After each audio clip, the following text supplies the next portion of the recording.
Find the potential difference between point A and be in the given resistive circuit. ठीक है, सो इस resistive circuit में, इस resistive network में ए और बी के बीच में पोटेंशियल डिफरेंस कितना है ये हम लोगों को निकालना है। ठीक है, सो देखिए इस सर्किट को ध्यान से भी देख के निकाल सकते हैं, इसको ऑब्जर्व कीजिए, ऑब्जर्वेशन से भी ये निकल जाएगा। ठीक है, अदरवाइज कैलकुलेशन से तो हम लोग निकाल ही सकते हैं। ठीक है, सो पहले ऑब्जर्वेशन से निकालते हैं। देखिए इस रेजिस्टेंस का वैल्यू 8 ओम है, इस रेजिस्टेंस का 4 ओम है, यहाँ 6 ओम है, यहाँ पर 3 ओम है। ठीक है, सो इस रेजिस्टेंस को R1 मानिए, इसको R2 मानिए, इसको R3 मानिए और इसको R4 मानिए। ठीक है, सो R1/R2 का वैल्यू निकालिए, R1/R2 ये रेशियो कैलकुलेट कीजिए। सो 8/4 ये कितना आएगा, 2 आएगा।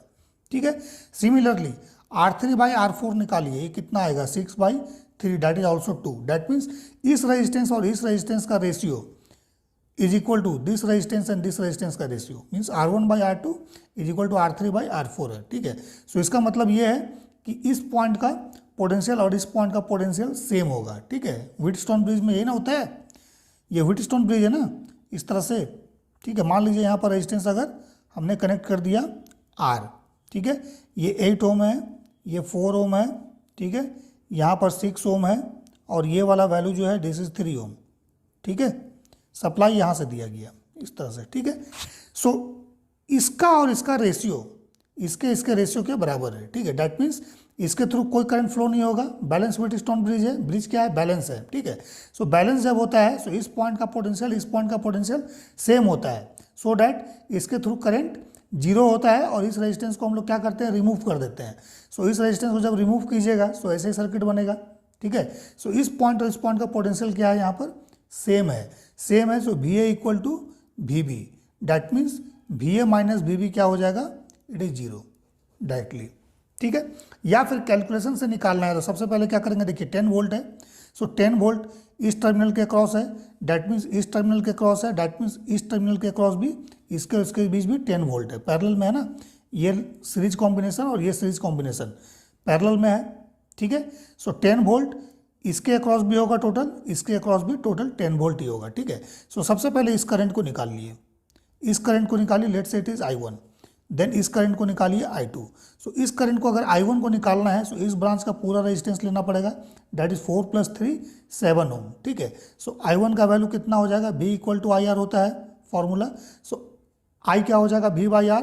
सो यहाँ पर I1 का वैल्यू कितना होगा, V 10 वोल्ट, इसके अक्रॉस 10 वोल्ट है, सो 10 divide by this resistance total, so this is 7, 4 + 3 7 series में है, सो ये आपका 10/7 एम्पियर आएगा। ठीक है, सिमिलरली अगर हम लोग I2 का वैल्यू निकालें सो ये 10 वोल्ट इसके अक्रॉस भी है, सो 10 डिवाइड बाई 14। ठीक है, सो 10 divide by 14 that means 5/7 ampere. ठीक है, ये हो गया। अब हम लोग को निकालना है ए और बी के बीच में पोटेंशियल ड्रॉप, सो इसको इस तरह से लिख सकते हैं VAB, that means VA minus VB होता है। ठीक है, यही ना, सो इसको कैसे निकालेंगे, सो VAB मान लीजिए एक रेफरेंस पॉइंट यहाँ पर ले लेते हैं, AB है, C इसको मान लीजिए, इसको D मान लीजिए। ठीक है, सो VAB आपका हो जाएगा VAC plus VAC plus VCB। ठीक है, इस तरह से हम लोग लिख सकते हैं। ठीक है ना, क्लियर है। और इसको अगर हम लोग चेंज कर दें, VCB को VBC लिख देते हैं, यहाँ माइनस आ जाएगा, सो VAC माइनस VBC। ठीक है, इस तरह से हो गया। अब क्या करना है, VAC निकाल लीजिए। सो VAC का वैल्यू कितना होगा, A से C के बीच में, देखिए करंट के अपोजिट डायरेक्शन में जा रहे हैं हम लोग इस तरह से। ठीक है, सो इसको हम लोग लिखेंगे माइनस। ठीक है, ठीक है, सो VAC माइनस A से C की तरफ जा रहे हैं। ठीक है, आपके ऊपर है, देखिए करंट के डायरेक्शन में अगर आप इस तरह से चलिएगा तो इसका हायर पोटेंशियल इसको मानेंगे। ठीक है, करंट क्या होता है, हाई से लो पोटेंशियल फ्लो होता है ना, सो ये हायर ये लोअर पोटेंशियल। ठीक है, सो पोटेंशियल ड्रॉप को हाई से लो में हुआ ना, सो ये हाई पोटेंशियल लोअर पोटेंशियल, क्योंकि करंट का डायरेक्शन ये है।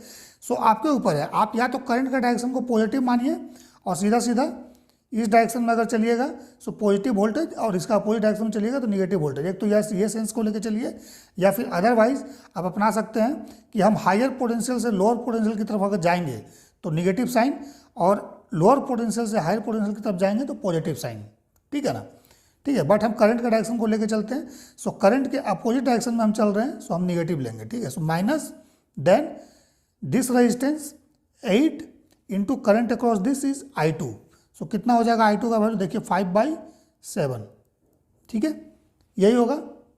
This is the drop in this one. Then हम लोग फिर चल के आए इस तरह से इसके अक्रॉस, हमने अभी लिखा VAC, सो VAC हम लोगों ने निकाल लिया।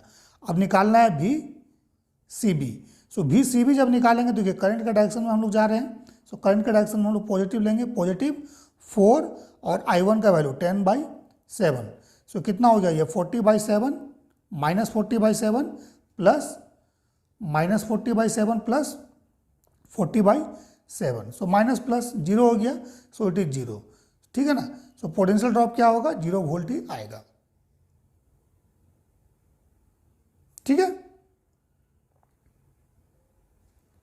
और अगर इस फॉर्मूला को लेकर चलेंगे तो VAC का वैल्यू तो यही रहेगा -40/7, ठीक है।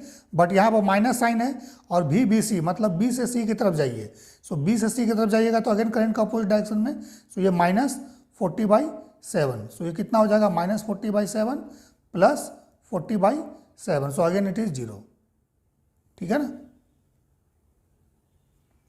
सिमिलरली इस पॉइंट को भी लेके चल सकते थे, ठीक है।